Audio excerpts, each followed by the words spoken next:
Assalamualaikum warahmatullahi wabarakatuh. Perkenalkan, saya Luziona Febriani dengan NIM 2014030025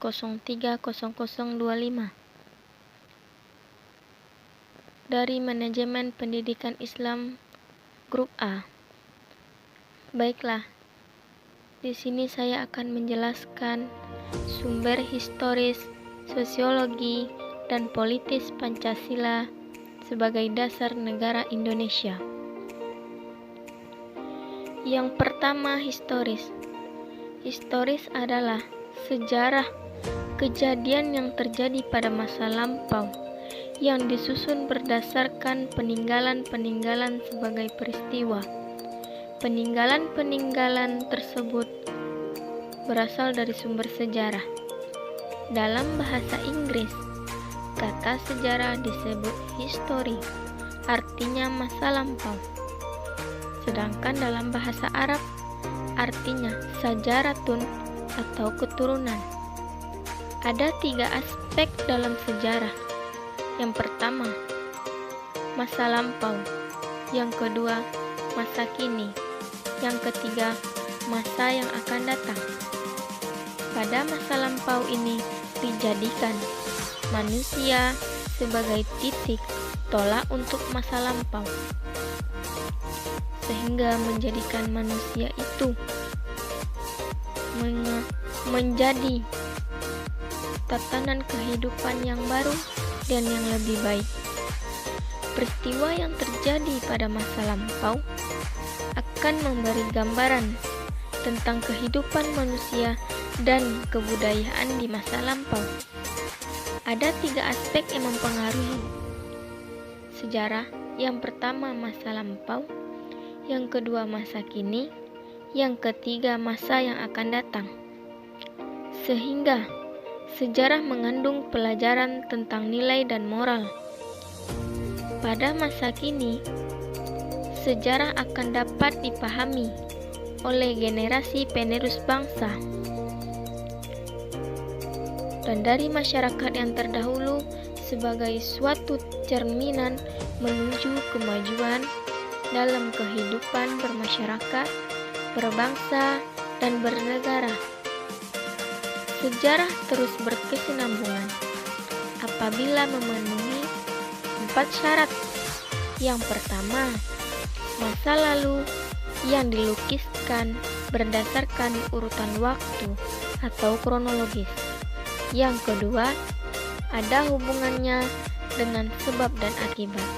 Yang ketiga, kebenarannya bersifat subjektif, sebab masih penelitian lebih lanjut atau mencari kebenaran yang hakiki.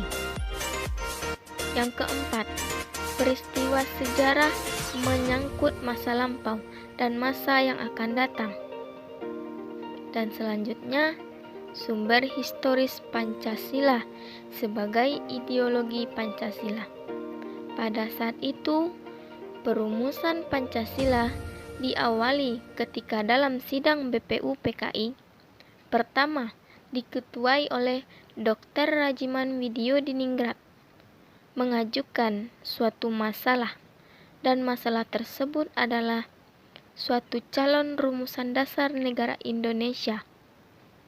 Dan pada saat itu dibentuk pada tanggal 1 Juni 1945.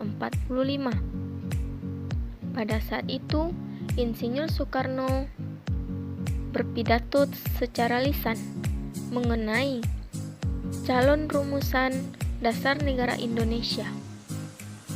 Kemudian, untuk memberikan nama Pancasila yang artinya 5 dasar belum diproklamasikan pada tanggal 17 Agustus 1945 dan baru diproklamasikan pada tanggal 18 Agustus 1945 dan dikesahkan Undang-Undang 1945.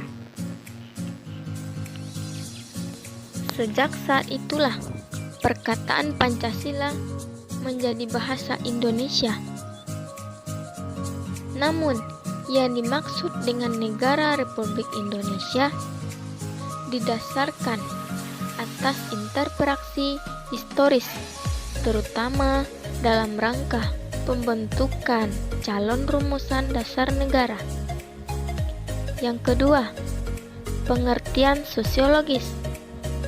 Sosiologi adalah ilmu yang mempelajari tentang perilaku sosial antara individu dengan individu, individu dengan kelompok, manusia dengan kelompok sosial. Manusia sebagai makhluk hidup tidak pernah jauh dengan yang namanya hubungan sosial, karena sebagaimana hubungan tersebut mempengaruhi perilaku orang-orang di sekitarnya, sehingga cakupan sosiologi sangatlah luas. Sosiologi juga melihatkan bagaimana orang mempengaruhi kita, bagaimana situasi sosial mempengaruhi kita, pemerintah mempengaruhi kita, agama mempengaruhi kita, dan ekonomi mempengaruhi kita. Dan begitu juga sebaliknya, bagaimana kita mempengaruhi orang lain, kelompok, dan organisasi. Dan ada beberapa pendapat para ahli tentang pengertian sosiologis. Yang pertama, Rucek dan Warren. Sosiologi adalah ilmu yang mempelajari hubungan antar manusia dan kelompok. Yang kedua, Selo Suemarjan dan Seo Soleman Suepardi adalah sosiologi yang mempelajari arti kemasyarakatan, struktur sosiologi, dan ilmu kemasyarakatan dan proses-proses perubahan sosial. Yang ketiga, Mayor Polak. Artinya, sosiologi adalah ilmu pengetahuan yang mempelajari masyarakat secara keseluruhan, yaitu hubungan manusia dengan manusia lain. Adapun ruangan lingkup kajian sosiologi jika dirincikan sebagai berikut. Yang pertama, ekonomi beserta kegiatan usahanya secara prinsip yang berhubungan dengan produksi, distribusi, dan penggunaan sumber daya alam. Yang kedua, masalah manajemen, yaitu pihak-pihak yang berkaitan dengan apa yang diawali dengan warganya. Yang ketiga, persoalan sejarah, yaitu berhubungan dengan catatan kronologis, misalnya usaha kegiatan manusia beserta prestasi yang tercatat sebagainya.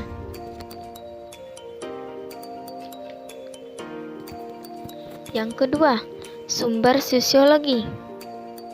Secara sosiologi telah mempraktikkan Pancasila karena nilai-nilai yang terkandung di dalamnya merupakan kenyataan atau berupa material, formal, fungsional, dan untuk setiap warga bangsa Indonesia taat pada nilai-nilai yang ada di dalamnya, maupun yang tertulis dan tidak tertulis. Bangsa Indonesia yang plural secara sosiologi membutuhkan ideologi pemersatu Pancasila. Dari generasi ke generasi lainnya untuk menjaga keutuhan masyarakat bangsa. Yang ketiga, pengertian politis. Politis berasal dari bahasa Yunani.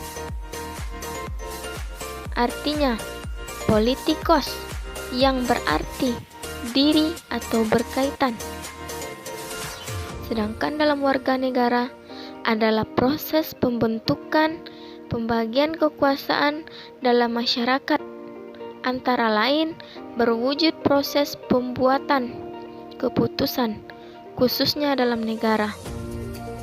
Pengertian ini merupakan upaya penggabungan antara sebagai definisi yang berbeda mengenai hakikat politik yang dikenal dengan ilmu politik. Politik juga dapat diartikan sebagai berikut adalah suatu sistem pemerintahan yang mengatur segala secara struktural di dalamnya. Dalam membuat kebijakan politik harus ada aturan supaya dalam politik pun harus ada jalur yang menetap. Di samping itu, politik juga dapat dilihat dari sudut pandang. Ada 4 macam yang berbeda. Yang pertama, politik adalah usaha yang ditempuh warga mewujudkan kebaikan bersama dalam teori klasik Aristoteles. Yang kedua, politik adalah hal yang berkaitan dengan penyelenggaraan pemerintahan negara. Yang ketiga, dikerahkan mendapatkan mempertahankan kekuasaan di masyarakat. Yang keempat, politik adalah segala sesuatu tentang perumusan dan pelaksanaan kegiatan atau kebijakan politik.